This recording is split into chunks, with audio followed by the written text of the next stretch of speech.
আটটি প্রীতির ধ্বনি,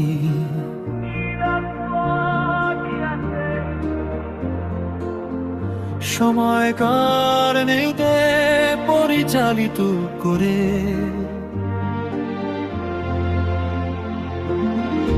তিনি উঁচু পাহাড়ে উঠে গেলেন মানুষের মধ্যে,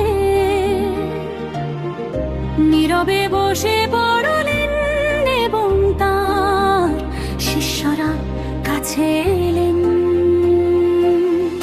তিনি মৃদুভাবে কথা বললেন, যেন বিরাম প্রবাহিত ঝর্ণা।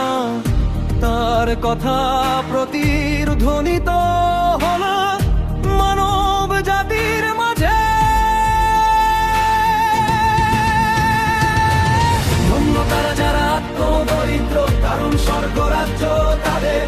ধন্য তারা যারা নম্র সত্যবাদী, তারা পৃথিবীর উত্তরাধিকারী হবে। ধন্য তারা যারা দীর্ঘ রাত করে শোধ করে, কারণ তারা সান্ত্বনা ও সান্ত্বনা পাবে। ধন্য তারা যারা ধার্মিকতার জন্য ক্ষুধার্ত তৃষ্ণার্ত, যদিও জীবন অশান্ত, তারা গৌরব পাবে।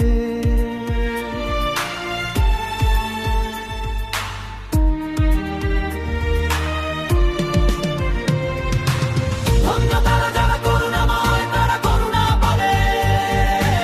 ধন্য তারা যারা পবিত্র এবং নির্দোষ, কারণ তারা ঈশ্বরকে দেখতে পাবে।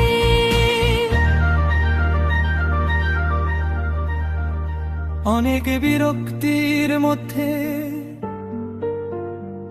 তিনি শান্তির আহ্বান জানান। অনেক বিভেদের মধ্যে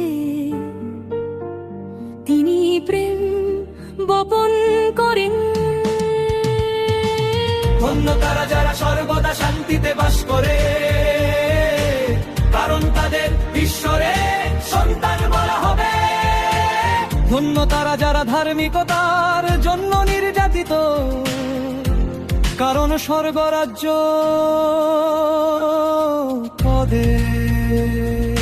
ধন্য তোমরা যারা আমার জন্য ঘৃণিত, অবাধিত ও নির্যাতিত, আনন্দ কর এবং আনন্দ কর, কারণ স্বর্গে তোমাদের পুরস্কার মহান। সঙ্গীত মহান।